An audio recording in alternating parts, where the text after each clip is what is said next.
Welcome to BPSC platform, the one-stop destination for BPSC. Here, you can test your knowledge with our practice sets available at www.bpscplatform.com. We have best video lectures of current affairs questions, general science lectures, which will cover complete syllabus of physics, chemistry, biology, as well as day-to-day miscellaneous topics, test statistics lectures for BPSC mains exam. You can avail guidance for all optional subjects and also get interview guidance by BPSC toppers. Hi all, this is Ranveer. I welcome you on BPSC platform. आज हम physics के कुछ questions discuss करेंगे। जो भी topics हमने अब तक कवर किया है वीडियोस में, unit and measures, light, sound, waves, उसी के ऊपर कुछ एमसीक्यूज हैं। आइए देखते हैं। पहला क्वेश्चन क्या है? The mass of a body on earth is 100 kg। ठीक है। If acceleration due to gravity on, अच्छा यहाँ पे अर्थ में एक्सेलरेशन दिया हुआ है 10 meter per second square, actually it is 9.8 meter per second square. ये आइडियल वैल्यू होता है, लेकिन अगर न्यूमेरिकल में आपको दिया रहेगा कि ये 10 माने तो उसको जस्ट अज्यूम इट 10, उसी से सॉल्व कीजिए। और बोल रहा है कि the gravity on moon is, acceleration due to gravity on moon is g/6, माने 1/6 of what is there in earth, तो 10/6 है। ठीक है, 10/6, ये नहीं 6।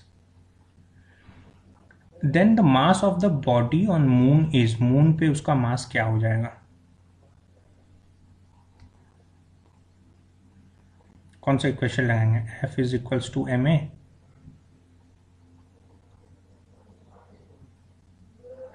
The concept here is mass जो है वो कांस्टेंट होता है, relevant wherever you go in the universe. आप कहीं भी चले जाइए, mass will always be constant. So the answer is C. बाकी यहाँ पे जो भी डेटा दिया है सिर्फ कंफ्यूज करने के लिए दिया है। ठीक है। Next question is, if the linear momentum of a particle is doubled then its kinetic energy will be. अच्छा, काइनेटिक एनर्जी का फॉर्मूला क्या होता है? काइनेटिक एनर्जी सब हमने डिस्कस किया है, आप वीडियो जाकर के फिर से देख लीजिएगा फॉर योर रिवीजन। ठीक है, 12mv² होता है। और मोमेंटम जो है, मोमेंटम इसको यूजुअली p से डिनोट करेंगे, is equal to mass into velocity. ठीक है।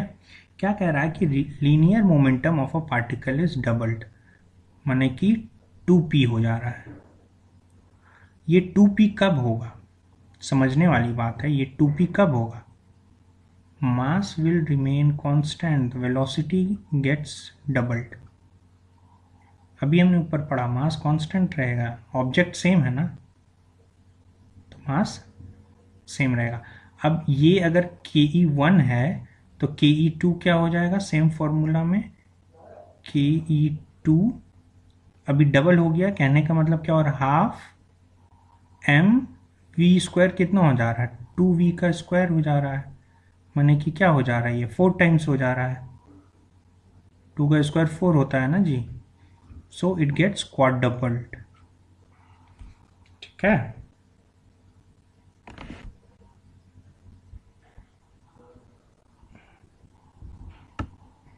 समझ में आया?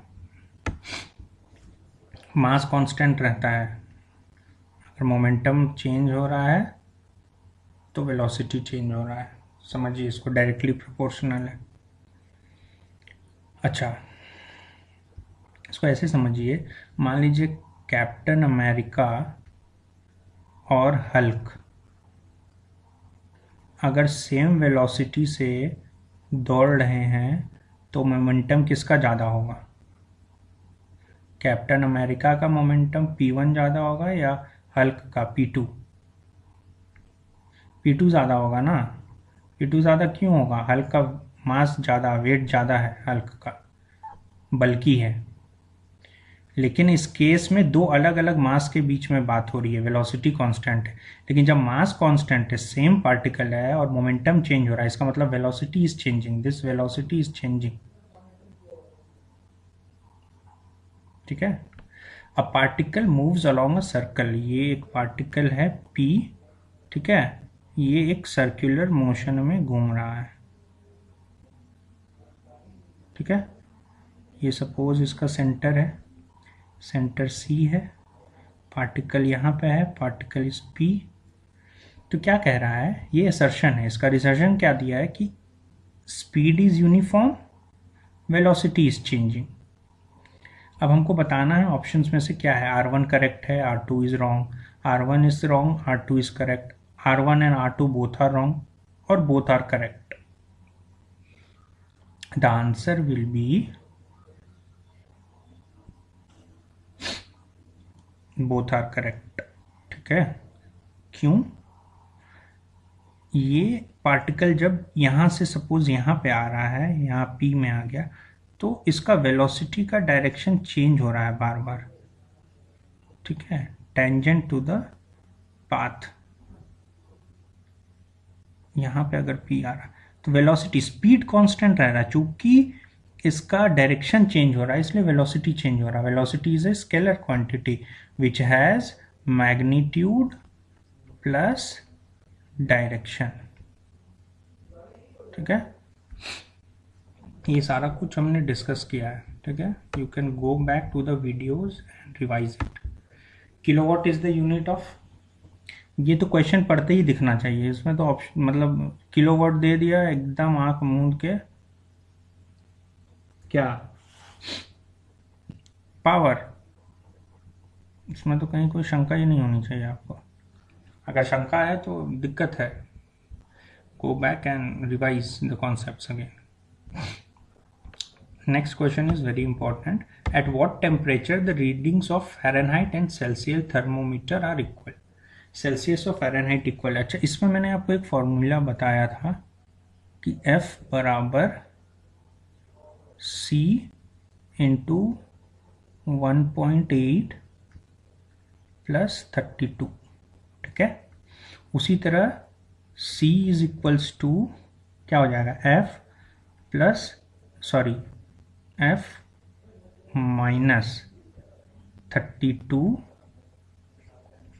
अपॉन 1.8 हो जाता है। ठीक है, तो ये इक्वेशंस है, ये इक्वेशंस आपको अलजेब्रिक इक्वेशंस है।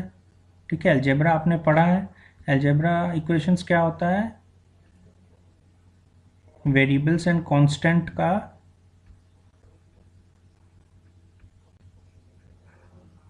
कॉम्बिनेशन होता है, और जब उसको इक्वेट कर देते हैं किसी चीज से, इट बिकम्स इक्वेशन।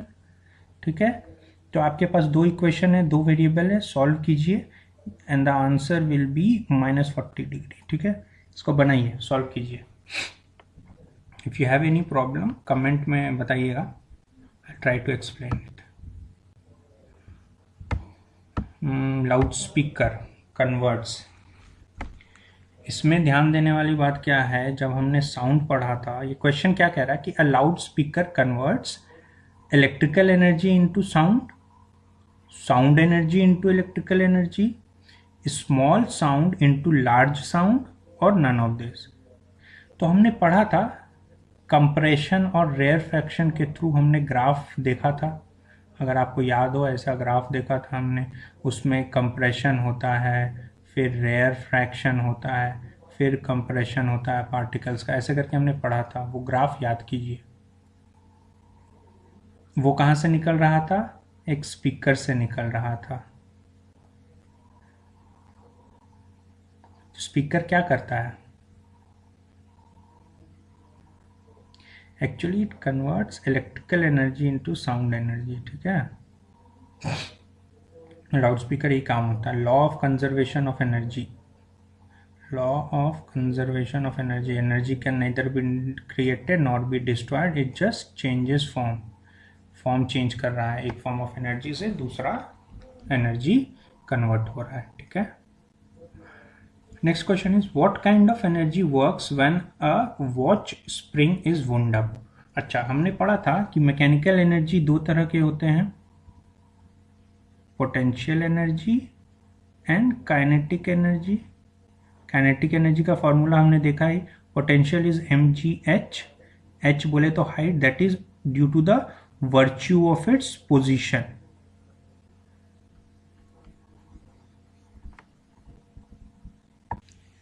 और kinetic energy is half m v square due to the virtue of its velocity. ठीक है, ये क्या बोल रहा है, स्प्रिंग इज वुंड अप। जो स्प्रिंग होता है वो स्प्रिंग पूरी तरह से सिकुड़ा हुआ है, तो ये क्या है, due to the virtue of its position a stretched arrow. एक, अगर आप ऐसे तीर धनुष बनाएंगे कुछ इस तरह से होता है, और यहाँ पे एक एरो रखा हुआ है, ये स्ट्रेच्ड होता है, इसके वजह से इसमें पोटेंशियल एनर्जी होता है, और जब ये छूट जाता है तो काइनेटिक में कन्वर्ट हो जाता है। One form of energy gets converted into another form. So due to the virtue of its position the answer will be potential energy.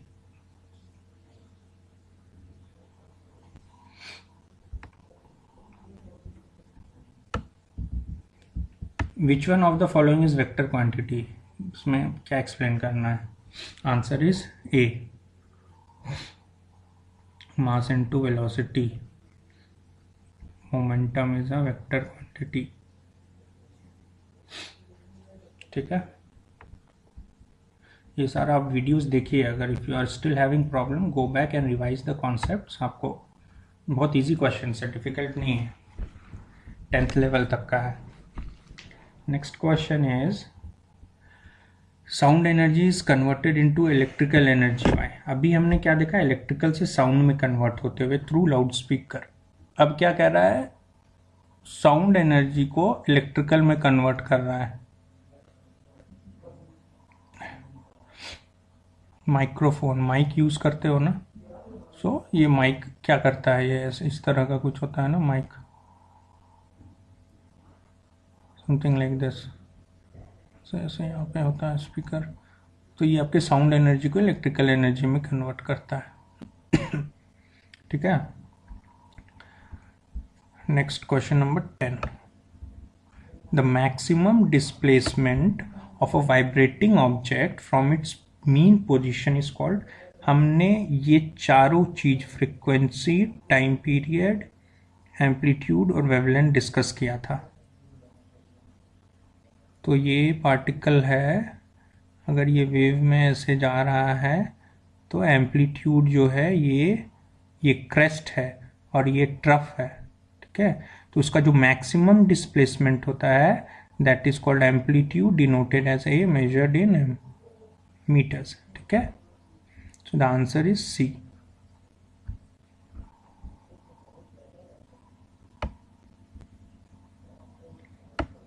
The rate of change of momentum is called velocity, work, force applied on the object, speed. अच्छा, now see this question, इसको हमने derive भी किया था, F is equals to ma में derive किया था ना।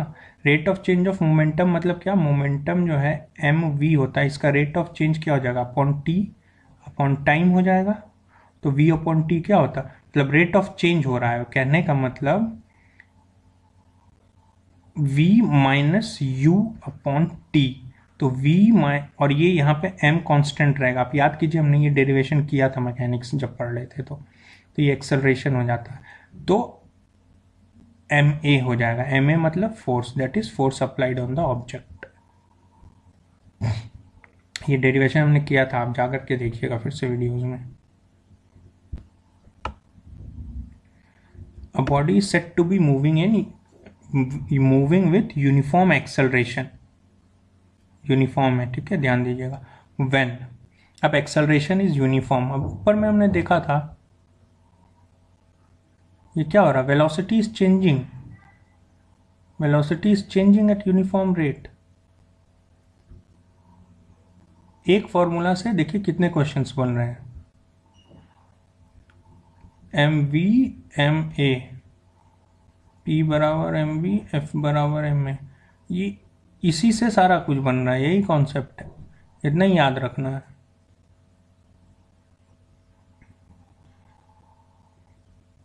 ठीक है। Speed of light will be minimum while passing through. Minimum कहाँ होगा?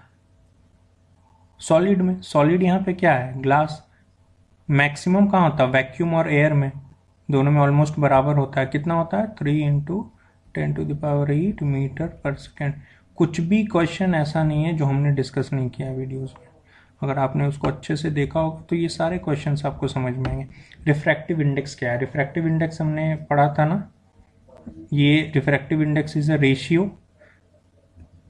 स्पीड का रेशियो होता है रिफ्रैक्टिव इंडेक्स, जिससे कौन सा ऑप्टिकली रेयरर मीडियम है और ऑप्टिकली डेंसर मीडियम है ये डिफाइन होता है।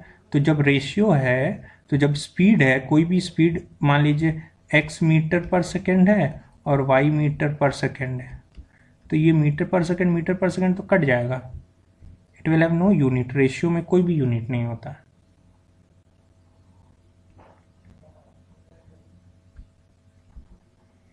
The unit of power of a lens is, the answer is dioptre. इसके ऊपर हमने एक क्वेश्चन भी बनाया था, एक न्यूमेरिकल भी बनाया है, उसको जा करके देखिएगा। d बराबर 1/f इज इन मीटर्स। ठीक है, ये d है, दिस इज d। इसको जा करके वीडियोज में देखिए। वही क्वेश्चंस हैं जो हमने कॉन्सेप्ट्स पढ़े हैं, उसी में घुमा फिरा के क्वेश्चंस पूछ रहे हैं। Focal length of a plane mirror मैंने बताया था कि प्लेन मिरर एक बहुत ही बड़े इमेजिनरी मिरर का एक छोटा सा टुकड़ा होता है। अर्थ तो स्फेरिकल है, लेकिन आप रोड पे चल रहे हैं एक छोटे से जगह पे, इसलिए आपको प्लेन सरफेस दिखता है। बताया था ना। इसका सब कुछ इन्फिनिटी होगा प्लेन मिरर का। Answer is infinity.